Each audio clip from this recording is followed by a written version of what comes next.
You are listening to Spotlight Sessions with Justin Bamforth. The program provides an inside look at the creative field through exclusive conversations with industry professionals. Every episode is recorded live each month in the Adobe Creative Career Discord. Check out the show links to learn more and join for free.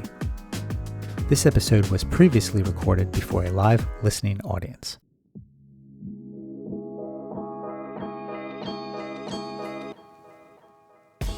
My next guest is Gabriela Iancu, an Atlanta-based multidisciplinary artist and designer whose work bridges Earth, the cosmos, and climate, using creativity as a catalyst for awareness, connection, and care.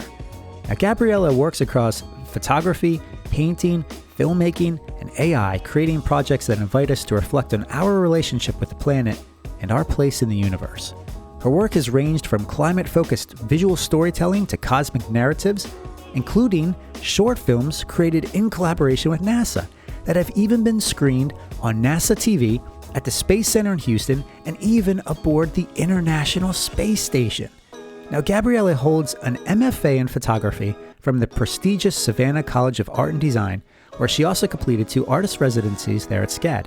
But currently, she is a senior visual designer at Adobe, where she develops visual and motion systems for Photoshop and contributes to learning content used by millions of creatives worldwide. And right now, she is broadcasting to us live from outer space. No, just kidding. But from her home base in Atlanta, Georgia. Gabriela, welcome to Spotlight Sessions. Thank you so much for the introduction. I'm so excited to be here. For those of you out there in the audience who may not be familiar with Gabriela's work, why don't you tell us, Gabriela, how do you usually describe what you do? Ooh, that's a loaded question. I typically describe myself as a multidisciplinary artist because I really love, dabbling into different type of disciplines. I believe that the definition of an artist should be that, that person is fluent in multiple disciplines and is able to create things somewhat at the border of experimentation and play. And I believe that's something that I do. I was trained as a photographer, but I really loved how other type of disciplines like filmmaking, the type of emotion and narrative that you are able to capture in a film, it's much different than what you would capture with a photograph. So I really love bringing all of these different disciplines together and having this conversation about how we feel in regards to our planet, how connected we are to nature, and what we do to make a difference in the world. So I believe that all of the disciplines we have allow me to express that in a different way. Now, when you first started out, you weren't necessarily involved in the creative field at the time, right? Yes, that's true. I actually was working at IBM originally. Growing up, I always felt both artistic and very analytical. So, I took theater and painting classes for about 2 years when I was younger, but then I also loved structure, logic, and problem solving. So for a very long time, I thought that I had to choose which side of myself was more serious, if it makes sense. So I followed the systems path first. I studied informatics. I studied economics in Romania. Then I went to France and studied digital communication. And eventually I ended up working for IBM. So that was the initial part of my journey. But along the way, I also started teaching myself photography. And this wasn't like part of a big plan or anything like that. It was just something I felt I needed to do in order to stay creative. And 2 years later, since I made the decision that I wanted to learn more about photography at the time, almost like on a leap of faith, I sent my portfolio to SCAD and they offered me a scholarship to move to Atlanta and pursue an MFA in photography here. So that's that's the moment that I feel that completely changed my life and, put me on a different career path. Although I originally started, with informatics and economics and things that were very structured, but it also, I was feeling like in my gut, this voice telling me that this is your calling. You should be following the things that make you happy. And I realized that the idea of spending my life doing something that didn't fully fulfill me was heavier than the risk of changing direction. So that's why I believe that SCAD became, in a way, a cornerstone for me, because it was the place that helped me leap into my purpose. And obviously, the career change was scary, I'm not gonna lie, but mostly because, we all have this idea in our heads about what it means changing direction equals like wasting time. And it felt like I had to not think about that, and I had to learn that good things take time. So even though I changed careers so late, in my life, I was on a path I was supposed to be, and I was in some way balancing my systems thinking that I got through the more, scientific bachelor degrees that I had with my artist's heart. So now I am grateful enough that my work lives somehow in that overlap. I work with creative tools, but I also do a lot of system thinking here at Adobe. So I feel like my journey was really about moving from proving myself to trusting myself, if it makes sense. So once I stopped asking which part of me was more valid, was it the, logical side of my brain or the artistic one? So once I stopped asking that question, I think the work became more clearer and more honest for me. What led you to choose SCAD? Were there other schools that you had considered? Not really. So at the time when I applied at SCAD, I was in Europe. I was actually in the Czech Republic working for IBM, and one of my friends actually recommended me the school. They said just look it up and see. They are doing wonderful things. They are all about creativity, and it felt like that was the place for me where everyone was speaking the same language, exploring things from multiple perspectives, not tying themselves to one definition of being an artist, right? So it felt like the right move for me, especially since they really believed in the work I was doing, and they offered me a scholarship to, travel all the way here in Atlanta to pursue my MFA in photography. So it just felt like the right school at the right time. Now, after you graduated from SCAD, what were your first few jobs out of school like? Oh, so initially after I graduated, I this is an interesting story. I moved to South Carolina, Hilton Head Island, and my summer job was to take portraits of families on the beach. So I worked the entire summer there. It was a really hard job. We had these, big families with beautiful children coming to do their vacations there. So it was hard to capture their entire vacation experience in one picture. It was hot on the beach and things like that. But I feel like that job really taught me how important it is to believe in yourself. And if you feel like creativity is your path, to truly follow it regardless of how hard it is. Then eventually I moved into more serious jobs, worked for magazines. I was initially trained as a food photographer, so I did a lot of editorial work for magazines like Forbes, WebMD magazine here in Atlanta, and other food brands. I started having clients, and I noticed that a lot of them were looking for photographers that had more than one skill. And at the time, I was branching out into making my portfolio more shiny with motion work. And it really became like that thing that started defining me. So I was no longer just a photographer, I was a multidisciplinary photographer that knew to do other things besides photography, and motion and design and illustration were these other things that everyone was looking for. So it was very beneficial for me to make that step. Going back to the food photography, because that is very interesting. What are some things that people may not know about photographing and styling food?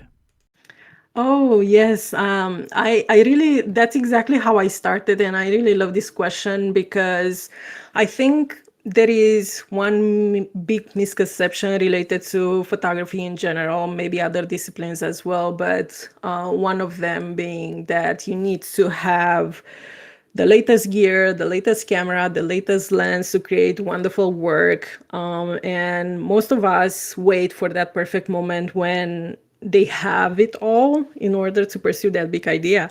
But for me, it was actually the opposite. I didn't had a lot of equipment when I started out, and actually, I made a point early in my career not to rely too much on things that I didn't have, and instead look at the things that I had. So working within the limitations of what I had.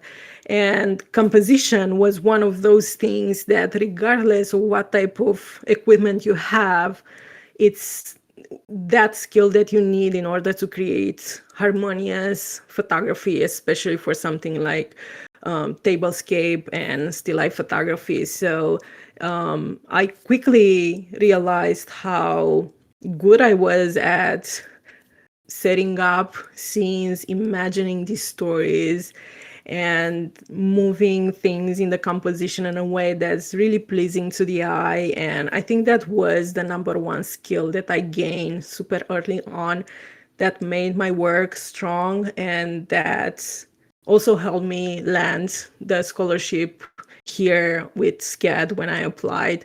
I wasn't just making nice pictures with a nice camera. I was telling stories. I was imagining worlds that were not there.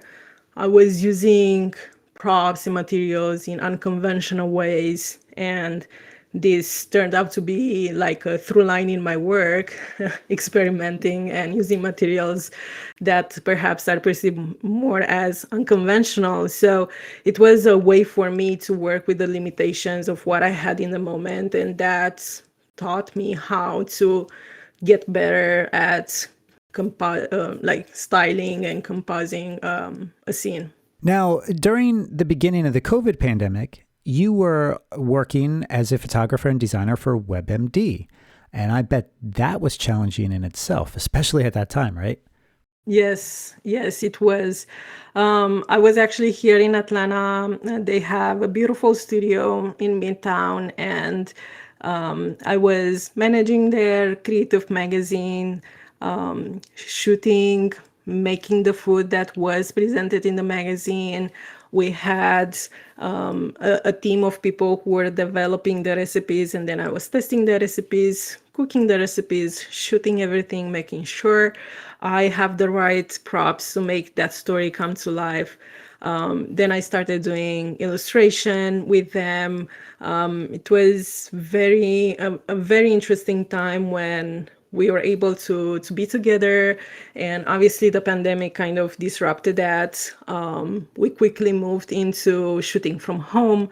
I remember that I was setting up things in the middle of my living room. So it was definitely challenging, but we continue making quality work regardless of all of these obstacles that, the pandemic threw our way. And it was a very beautiful experience that I had with them.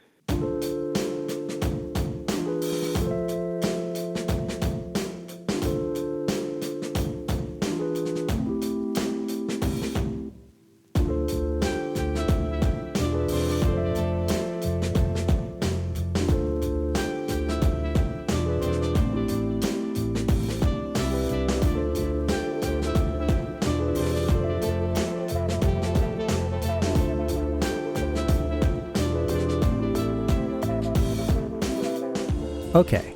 Now, how did you get involved with NASA? I love this question. I love this question because I actually have a meaningful origin story for how this all began with NASA, and obviously it starts at SCAD.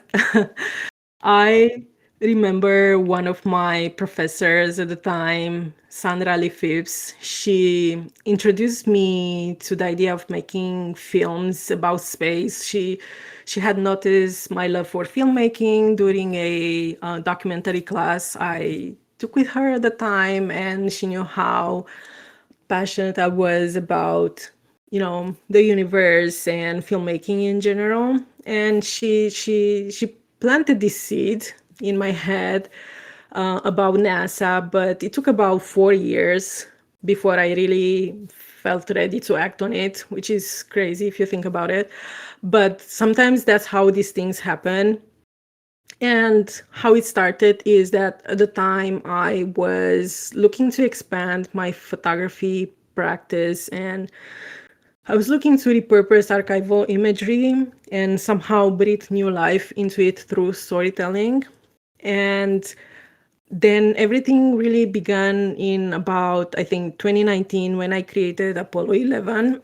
That was my first short film, which is about the 1969 moon landing. And then in 2022 was Welcome to Space, my second short film, which is the story of the human journeys that led to the construction of the International Space Station, which was built largely by hand in low Earth orbit, which is such an interesting fact. And these films both became finalists in the NASA Cine Space Film Competition, which is a competition that NASA runs every year. And eventually they were screened on the International Space Station, NASA TV, Space Center Houston, and I feel like they were the reason why I started thinking about storytelling and, climate in a different way. And, what's really special about these short films is that they are made entirely with NASA real imagery, which means that I had to work with thousands of hours of archival footage from the Mission Control Center. And this footage was at different film ratios, different quality levels. They also had a massive archive of still photographs that I decided to animate and turn into living stills for Welcome to Space. And essentially the footage that I had access to was, low resolution, because these files are scattered across the internet. There is no a central database that holds them all in the perfect conditions. So I had to get creative, right? And I started thinking about color grading and adding film grain to compensate for the quality issues and just make everything look a bit more intentional and more analog rather than just poor quality. And I feel like these constraints sort of force me to think both as a photographer and a problem solver, going back to this idea of me thinking logically and artistically at the same time. And when I was reconstructing the timeline for Apollo 11, I came across this beautiful footage of people across the globe watching the moon landing. And probably you've seen these images or clips of that moment, just crowds of people, curious, eager, full of hope, really witnessing this incredible moment together.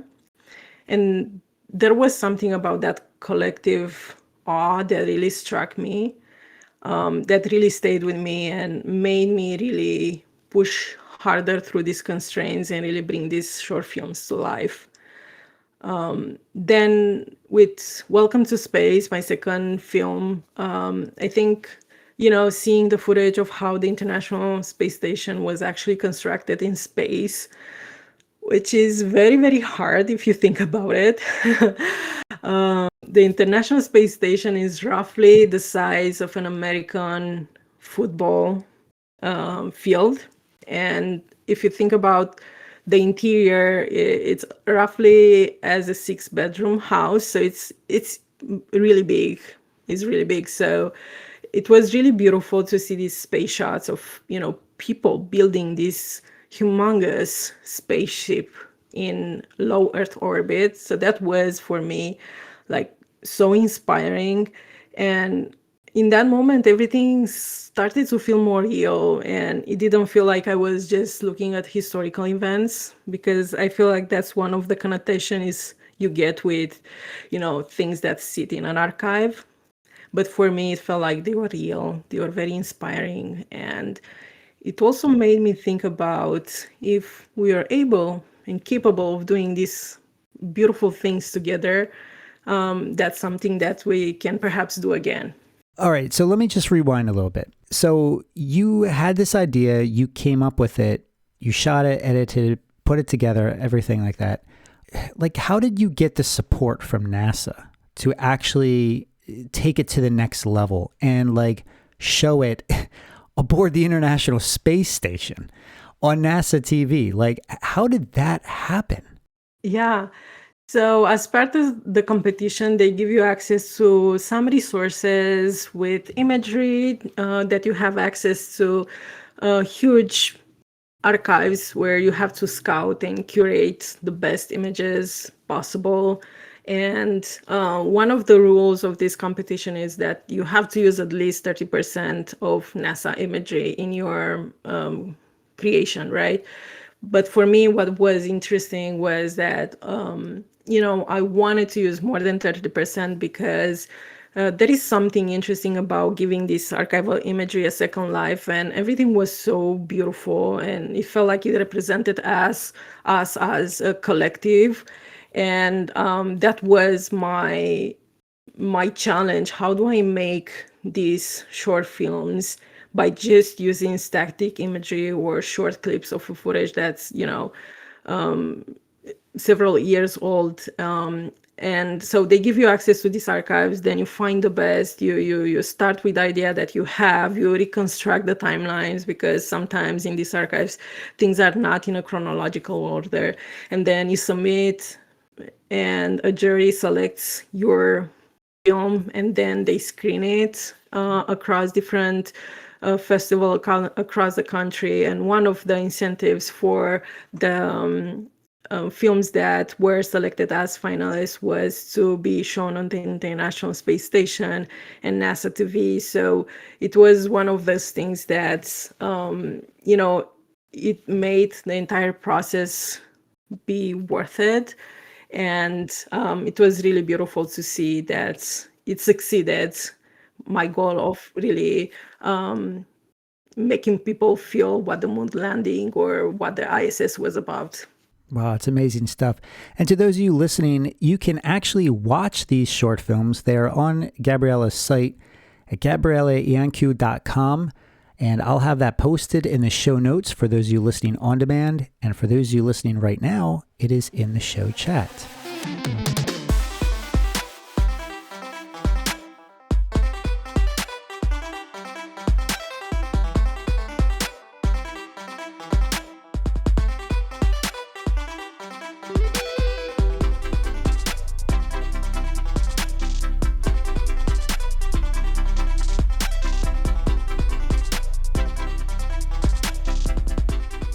Some of this work opened the door to more climate-focused projects. Could you discuss some of those projects that you're involved with? Oh yeah, yeah. I love climate work, and I feel that working with this NASA imagery and their archives and learning more about the history of human space flight really changed the way how I think about Earth and how I think about perspective. So while doing these short films, I became really fascinated by the overview effect. And maybe you've heard about this, is that moment when astronauts describes that they see Earth from space and they suddenly feel both deeply connected and in this like incredible awareness of how fragile the Earth is. So that idea really stayed with me as a visual metaphor. And I had this question in my head, like on repeat: how do we help people see what's right in front of them with fresh eyes? And for me, it felt like the perfect segue into looking at our impact on the planet. And around the same time, I started having this idea about this personal project. I ended up photographing Earth from airplane windows during long flights. I was going back to Romania, and these long flights, there is not much to do. So I started looking the airplane window and taking pictures of what I would see, these very quick views of oceans, mountains, sunrises, sunsets, and it was so beautiful. And in some way, that became my own version of the overview effect. And from that vantage point, from up there, my sense of scale also shifted. It felt like my horizons were expanding, literally. So I started to reflect more deeply on my role and what I could do in the world as a creative, as an artist, as a human. So the more aerial photos I took, the more I realized that in order to make a difference, you have to shift the perspective. And regardless of how small that shift is, we have to attempt to make it. You don't need to leave the planet. You don't need to be an astronaut to see Earth differently, right? So for me, that was a way to apply the overview effect to the work I was doing. I started paying more attention to everything that was happening around me, slowing down. And that's how Cosmic Connections was born. This is a photo series about these views of oceans, rivers, and cities that you can find on my portfolio. And all of these images are shot to the airplane window. So it's a very interesting type of metaphor about shifting perspectives and seeing things from a different vantage point. Then then there is also another project that I did last year that I feel like connects the idea of doing climate work in a different way. So Edge of the Melt, it's another series. This feels like it's coming from a heavier place. I feel like I've spent these years talking about the universe, the future and history of human space flights and planetary science. But then, I wanted to learn more about what's happening here on Earth, and being exposed to all of this research and data from NASA really made me see that whatever is happening with our environment here is very urgent. So I became interested in using AI as a way to translate that complexity related to climate change and make it feel less abstract and more human in a way. After all, climate change isn't just about numbers, is more about our impact on the planet. And most often than not, it feels like the human dimension is missing from these conversations we have related to climate. And everyone carries also a different mental image related to climate change and what it means. So I started asking questions. What do you picture when you hear these words? And then AI sort of became my co-creator, the tool that I really had at my disposal to explore imagery that was a bit more abstract, but also grounded in real data. And that led me to creating this body of work. And one image in this particular series is of an iceberg, the largest iceberg actually, that's currently floating at sea. There is a very interesting, you know, story related to this iceberg, which is actually a megaberg. It's so big that they had to name it differently. So Megaberg A23A, that's the name of the berg, has been spinning at open sea for the last 30 years, which is insane if you think about it.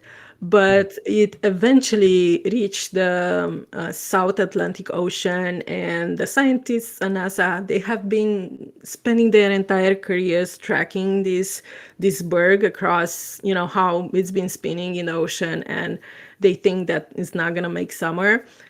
It's gonna disintegrate. So it's really interesting if you think about how, research and climate data and all of the technology that NASA has for surveilling what's happening on Earth can connect us to our impact. So that's why I said it's not about numbers, it's also about how we talk about our, impact on the planet. So I feel like everything is connected, and looking back where I started with these short films and now the work I'm doing in climate, it's that sense of responsibility that I hope to bring in the work. And I don't want to use my creativity just to create beautiful things. I want the things that I'm creating to have meaning. And I want to invite people into having this deeper conversation about what's happening to our home, and then help them see it even for a moment differently.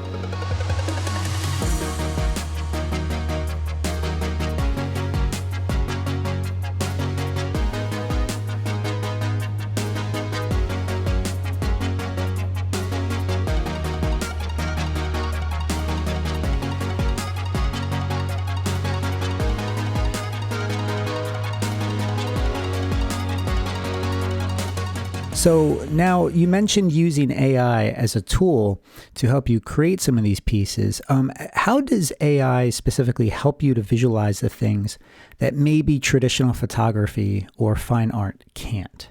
Oh, yeah, that's an interesting question. I think it's more about this idea that AI helps you see things in perspective. It almost zooms out. It creates a future version of what's happening here right now. It helps you frame things and make them less abstract than perhaps photography or other medium would be able to do it.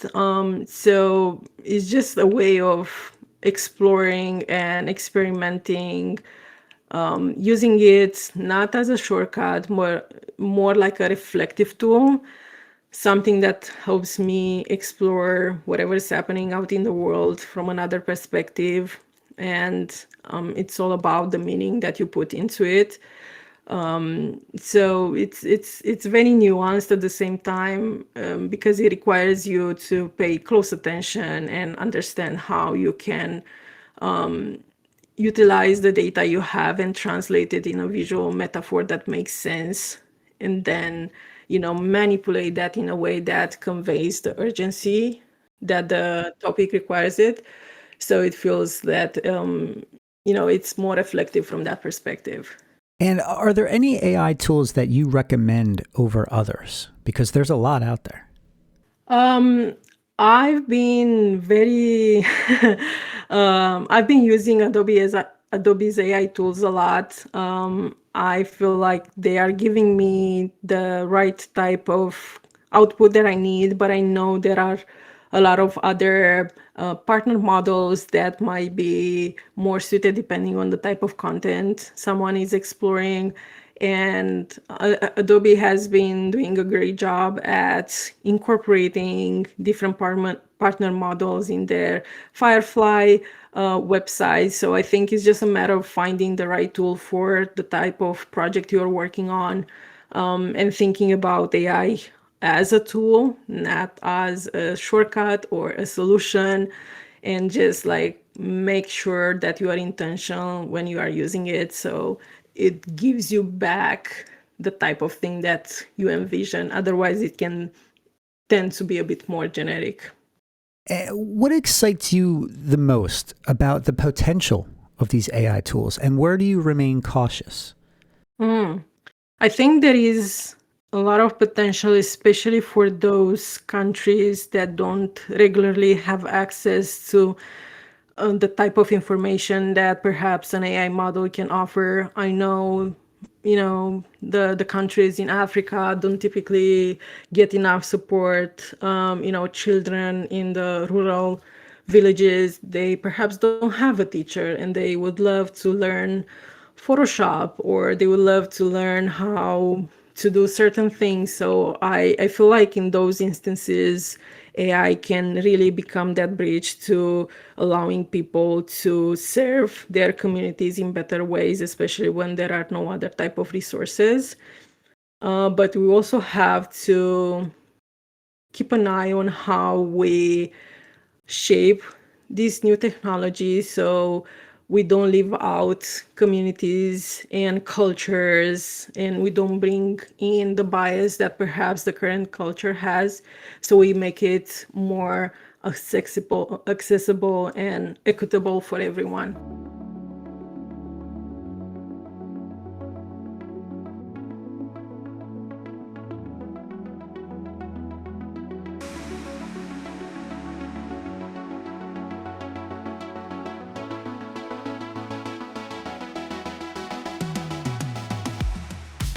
Now, since you do work across all of these different mediums, how do you decide which one is best suited for which project? Or does one often drive the other?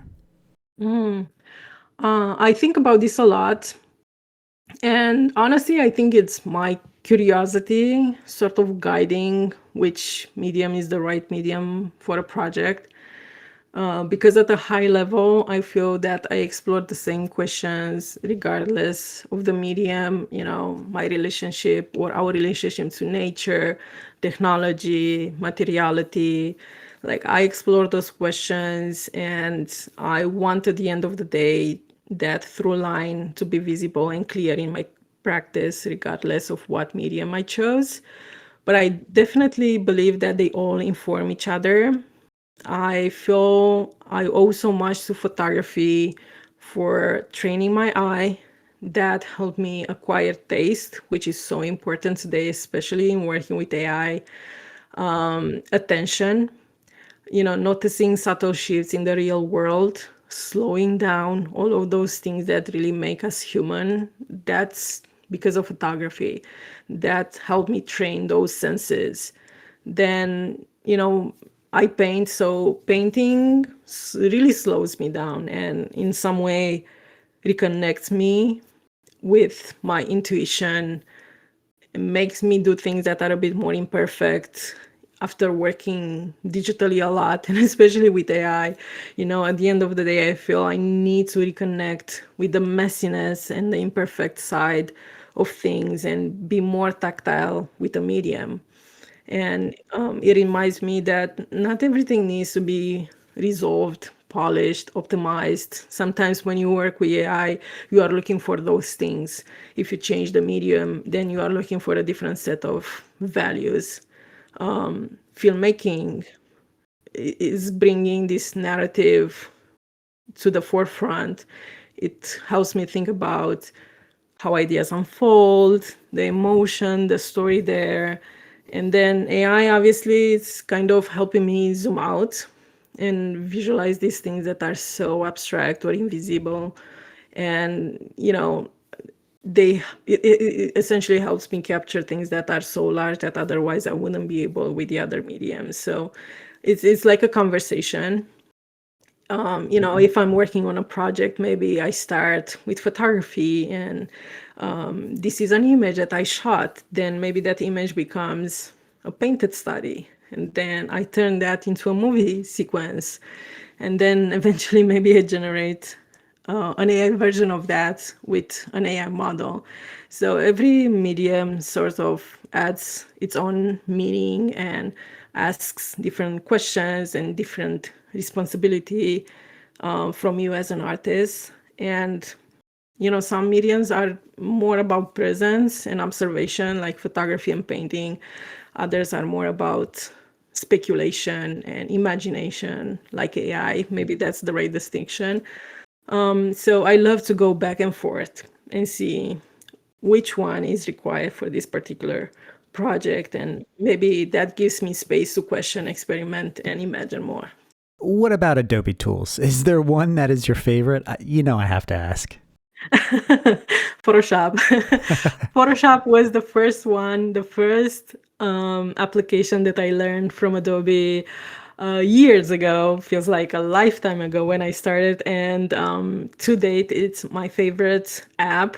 And then Lightroom would be second, because obviously my love for photography, so I love to edit. That I find that to be a very meditative type of process. So perhaps I start in Lightroom, I edit my photographs, and then I bring them to Photoshop, and I continue, compositing and imagining things there. And maybe at the end, I will end up in Illustrator, because illustration is another passion of mine. But like these two, I think they're up there. And if I'm making short films, After Effects and Premiere. So it's like it's a bunch of applications, it's not just one.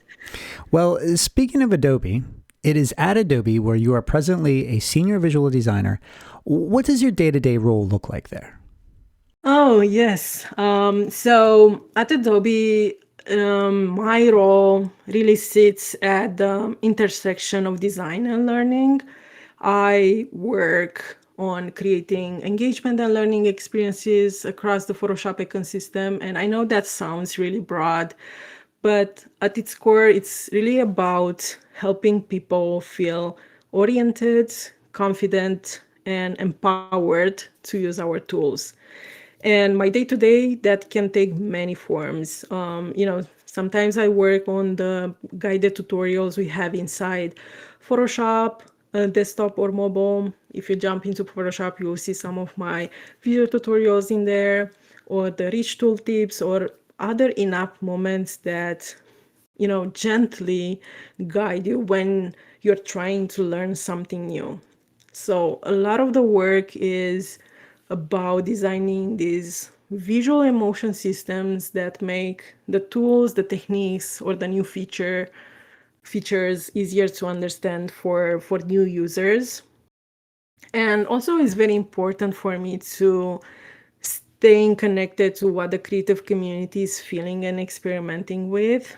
And so I spend a lot of time observing how people create, what excites them, where they get stuck, what they wish it existed in one of these apps. And from there, I sketch, I storyboard, I mock up, I design visuals, videos, or other systems that I need to support that user experience, alongside, of course, Adobe's talented teams of people. And in this process, I try as much as possible to be the voice of the user, really advocating for what it means for the user to use these tools, because I'm also a creator on the other side of the tool. So understanding how they feel, understanding the visual trends and everything that's emerging, helps us create better products.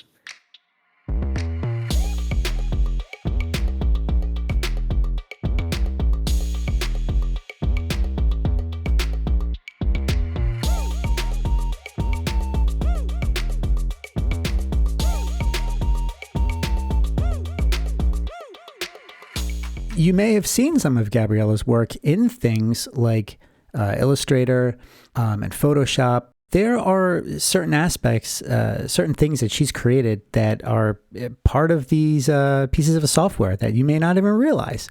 What is it like designing for the tools that millions of creatives use every day? Like, have you ever thought about just the magnitude of the scale of work that you create? Yeah, I think it's both humbling and energizing.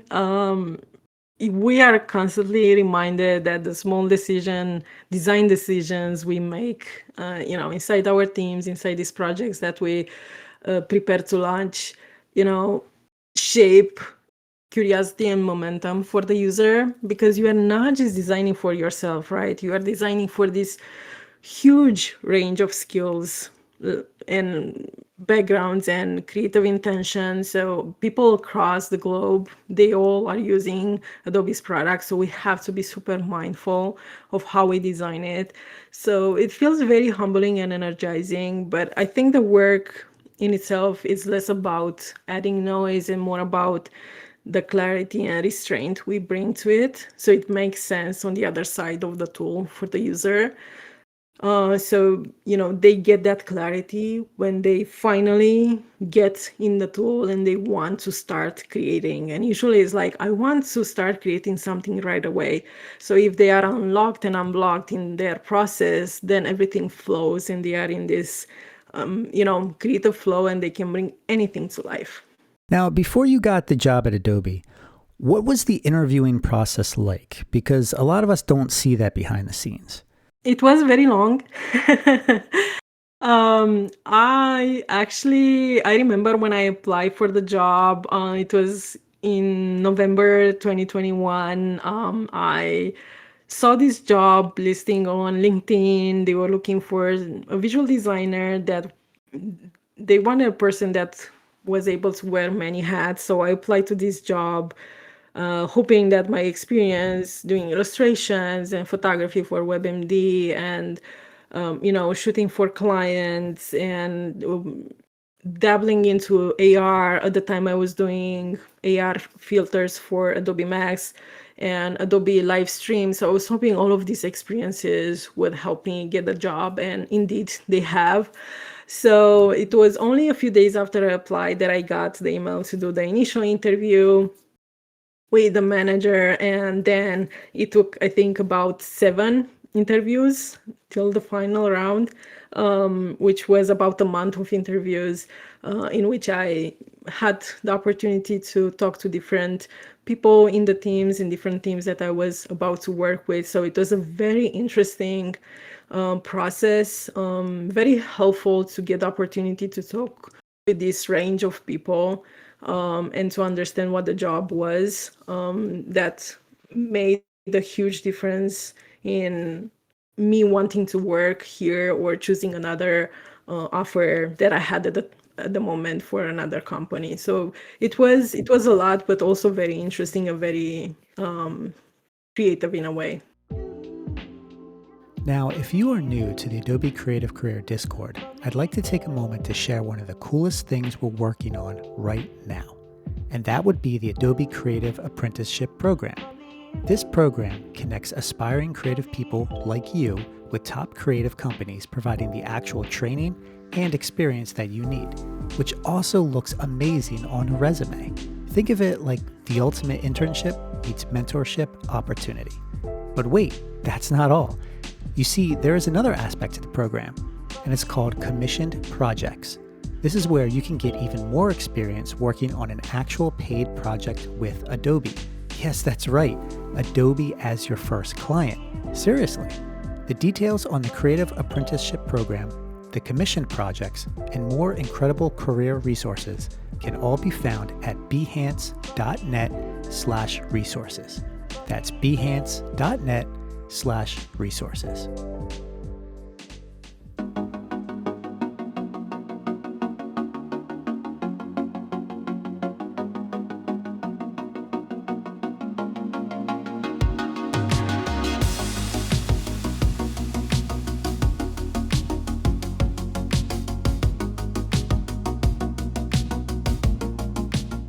To learn more about today's guest, Gabriela Iancu, you can check out her work on LinkedIn, Instagram, or over on her website at gabrielaiancu.com.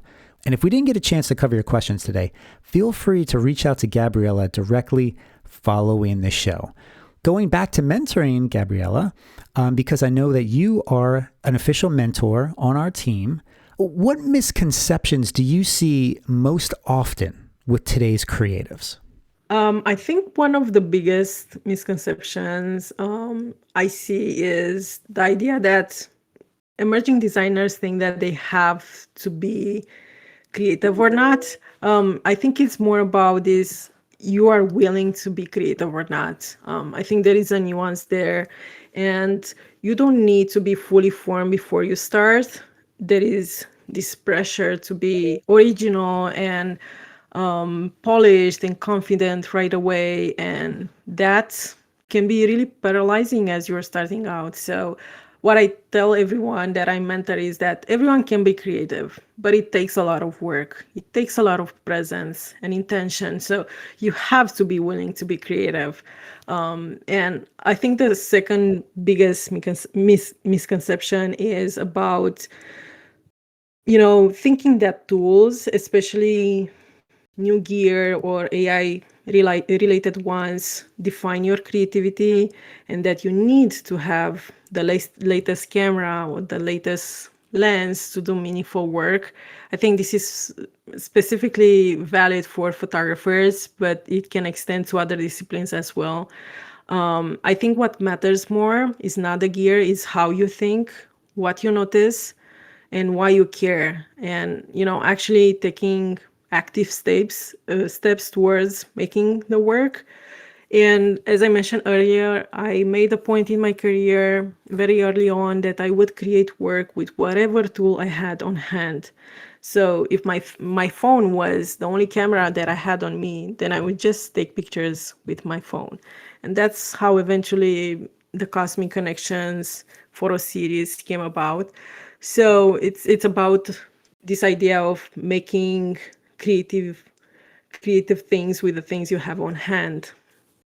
Another thing that I hear is related to this idea of, you know, if you change careers, you have to have a linear path, or, the background you have and you change careers might not be as useful. I think any type of background you have is your asset, so you don't have to leave that behind if you happen to change careers or the journey you're currently on. Everyday experience, technical or artistical or personal, adds something unique and authentic to the way how you see the world. And we need to lean more into that authentic side, and learn how to use it to make work that looks more unique. And then obviously there is no linear career path ever. My career was not linear. It's more about how the work pushes you in a different direction and how it evolves and how you grow alongside it. So I encourage my mentees to stay curious and allow their interests to shift over time and really trust their own voice. I think that's important, remembering that you have a voice and that you don't have to wait for anyone's permission to use it and to tackle bigger ideas or small ideas. You just need to do it.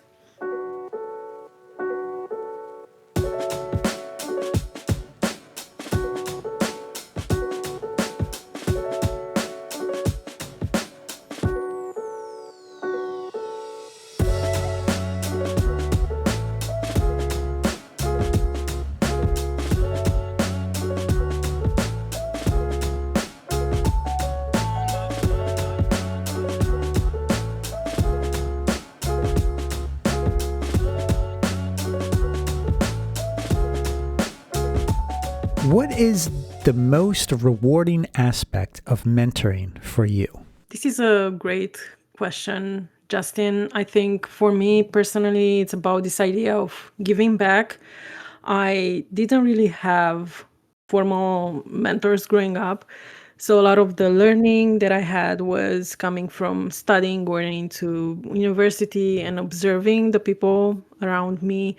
I paid a lot of attention to how they were creating or thinking or moving through the world, following their presence on social media, understanding why they put certain projects in their portfolios. So I didn't have any of that. I had to do it myself. So this idea of giving back and providing time and, honest feedback and just encouragement to our mentees, I think is super important. And it's amazing how, teaching all of this also forces a kind of clarity in my own thinking. So when I'm guiding either others, I'm not really relying just on my, instincts. I also have to have clarity in the way how I express the decisions that I'm making and why I'm advising someone to do certain things in a certain way. So I feel like it's giving me clarity while helping others. And it's, this idea of showing up with care, curiosity, and openness for others that eventually comes back to you. That's really important for me. So I hope that I also leave, besides the skills and creativity and productivity, I leave something else in the world, which is my personality, the way how I think and feel as a human. So I think it's a wonderful thing that happens when you mentor someone, because you get that experience and you get to slow down and get to know the other person, and really practice that clarity that you're giving also in your own work. I love that. All right, let's talk about creating stock photography, because I know there was a time when you were creating stock images for sites like Getty Images. And I know today we have sites like Adobe Stock, for example, that provide similar content. What is the process of creating downloadable and licensed art like? Yeah, I think for me it all started when I was shooting for magazines. I was doing a lot of editorial work, huge volume of images, just to get that hero shot that would eventually get published in the magazine. So I was looking for a way to monetize that archive of images so it doesn't sit and just collect dust on a hard drive. And I started to look for these stock websites that were looking for another vibe to photography, if it makes sense. Typically, when you think of stock photography, it's very stock-like, right? It's very generic. It has a certain aesthetic. So the type of photography I was doing was bringing this creativity to the forefront. So it was very easy for me to collect these images that I had sitting in my archive and submit them, because they had this wow factor. They had modern composition, they had modern props. The idea of these images being used in another magazine was very compelling to this website, so it was very easy to get into that process and make sure that I'm monetizing this type of work that I'm anyway doing. So I would say is this idea of like making sure that you have quality photography that some other publications or platforms might use. I think that's your entry ticket into these stock websites. Without giving any exact financial info, what is the commission rate like? Do they pay you up front, or do they take a percentage of each sale, or how does that work? It's usually per download. I'm not sure exactly today how each platform does it, but back in the day, Getty was paying you based on the amount of the downloads that image actually had. Sometimes they put it in tier levels, so the more you download, the cheaper it's gonna be. So it's not always gonna make you a ton of money, especially if you're photographing a certain subject that might be really trendy, that might give you more downloads, but typically you don't really get a lot of money coming back from this unless it's something very popular and trendy. Can anyone sign up to do stock photography, or is there like a formal application process? I think most platforms have a formal application. You have to submit your profile, a gallery of images that they have to pre-approve to make sure that is the quality they are looking for.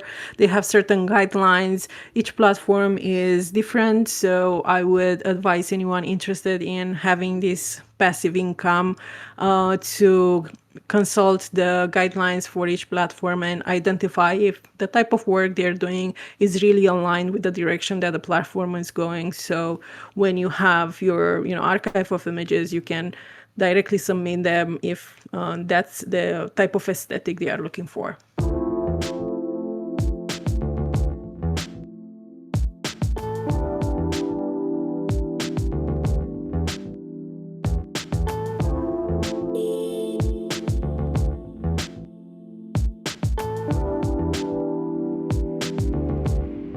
Now, alongside your large-scale work for companies and organizations, you still maintain this still life photography and even painting practice. What do those quieter projects provide in comparison to the larger ones? Oh, I think the first thing that they provide is balance, which is really important. I feel when I'm working with these very big systems, either here at Adobe or generally in my practice, space, climate, they can feel really heavy and big. So there is a lot of weight. So that's why I feel like I need something to balance that weight. And otherwise, it can feel very overwhelming if you stay only at that scale. So I feel still like photography and painting bring me back to a human scale, if it makes sense. They slow me down. They ask me to pay attention to what's right in front of me, right? It's not speculative work, is realistic work. I look at how light falls onto an object, its texture, the quiet moments that happen right in front of me. And I don't need to explain them because they are happening. They don't need like a special message. So it feels more liberating in a sense because it feels very grounded in the present. It's not speculative. It feels very honest and real, and at times very meditative. And on the other side, we have climate work, which is about protecting the small, the fragile, the everyday. So I feel like they connect somewhere, but it's also about how I notice these things and how much attention I put to these things that require to be protected. So it's this sense of responsibility that comes with, picking one or the other and finding that balance. And I really love the intimate work that I'm doing with photography or painting because it keeps me honest, and it gives me, like, it reminds me why we need to slow down at all levels, especially when addressing these urgent issues. Like, you cannot address urgent issues without closely paying attention. So the two are connected. And this attention, I feel like I've learned how to master it and to think about it because of photography and painting. And I think that shows up in all of my work. And if I can make people really see and really notice, then they will eventually care. So I think that's what I'm trying to do by, using different mediums and by zooming in and out depending on their urgency or how fragile they might feel. And if you're listening to this and you want to take a look at some of Gabriela's paintings, you can actually go to her website, gabrielaiancu.com, click on the shop category, and you can actually take home some of these original paintings. Some of them are very affordable, and there's even some original prints on there that you guys can purchase, hang in your home. There's some books that she has on the site there that chronicle some of her photography work. There's a lot of good stuff on here, and I like some of these textured paintings, Gabriela, including the earth and the sky. That's a remarkable painting that you have right there. Let me ask you something, because I'm sensing a theme in a lot of your work here. Obviously, weaving in themes of the earth and the cosmos. Have you ever given any thought about extraterrestrial life or life beyond this planet? Mm. Of course I have. Mm-hmm. But I'm not sure if I have enough proof that it exists. That's the first thing anyone, I think, thinks about when they think about the universe. And, given all of the movies we see on television about this topic, I think it's so interesting that we want to think that there is more life in the universe besides ourselves. And I think that's very realistic to think, right? We cannot be the only people in the universe thinking and doing things in our way. There are millions of galaxies in this universe where could perhaps exist another planet like ours with people like us doing things in similar ways. So I think it's very realistic to think that. And obviously, NASA probably has a lot of more research on that. But I like to think that there are other people or extraterrestrial beings in the universe that might have different abilities than ours, and they might lead different lives than ours.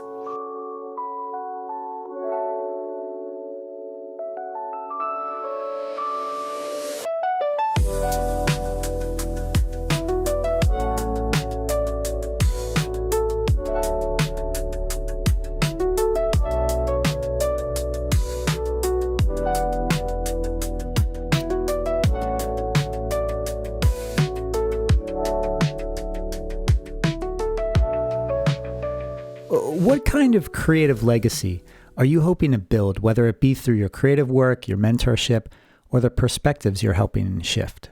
That's a very good question. I think for me, when it comes to legacies, it's less about me and more about what I can help others see and do, like opening a door for someone, mentoring or teaching. I think that's my idea of giving back, of empowering, especially the next generation to trust their voice. And I also feel this obligation that once we are in this position in which we can create change, we need to use it to help others. So I hope that my legacy is about that. But I also hope to leave a body of work that encourages people to look at the earth with fresh eyes, to feel the wonder. I hope my work sparks curiosity and shifts perspectives and inspires action, even in a small way. If that happens, I consider that a success and a legacy. So that's what I really hope my work eventually will, you know, move people to have that type of experience. So, what's next on the horizon for you? Because I see you've got a new series of workshops lined up with SCAD, correct? Yes, actually, we kicked off the year with a new series of workshops at SCAD. It happened last week. And the first one that I did is called AI as Material, Designing with the Unpredictable. And as you can see, another theme in the work I'm doing, AI, and this idea of manipulating it in a very interesting way. I think this idea grew out of my practice, obviously, because I'm questioning AI every single day and I'm trying to use it as a creative tool, and I'm paying a lot of attention to how it behaves, what limits it has, what surprises me about using it, because I don't want to use it as a shortcut. So I'm incredibly grateful to SCAD, to the deans, to the professors, to the students, everyone that has always been tuned into my workshops, and for holding space for these nuanced conversations. I think we need to hear more of this type of discourse around AI. And that's what's going to happen for me in 2026. I also hope to, find more time for experimentation. I think we don't think about play and experimentation serious enough in our creative practices.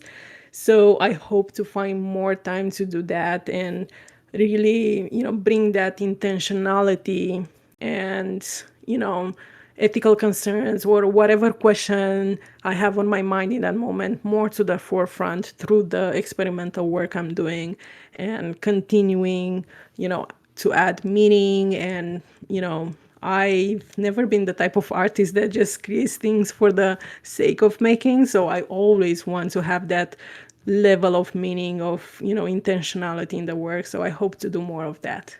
How can people best reach you? Because you're on LinkedIn, you're on Instagram, you have your website. Do you have a preferred way? Either LinkedIn or Instagram, whatever it's easiest for anyone interested in reaching out. I'm always available, so I'll be happy to answer any questions. Well, that about wraps it for this episode of Spotlight Sessions. I want to thank my guest, Gabriela Iancu, for joining us today to discuss her incredible career journey. Be sure to connect with Gabriela on LinkedIn and Instagram, and be sure to check out her website at GabrielaIancu.com. It's posted there in the show notes, so you can easily click on it. And if you enjoyed this program, catch all the latest updates for the next Spotlight sessions and all the exciting content we have right here in the Adobe Creative Career Discord by following the upcoming events calendar at the top of the server so you can see what's coming next. I want to thank my co-producer, Catherine Chu, Lisa Temple, live moderators Elizabeth Mock and Justin Roy, and the entire Adobe crew for sponsoring this program and helping to bring it alive. And thank you, Discord community, and to everyone who tuned in to listen to me, your host, Justin Bamforth. You can always catch me on Discord, LinkedIn, or over on my website, justinbamforth.com. Until next time, everyone, take care. Thank you so much for having me, Justin. This has been super exciting. For more conversations with creative professionals, subscribe to the Spotlight Sessions podcast or check out the Adobe Creative Career Discord. Links are posted in the show notes.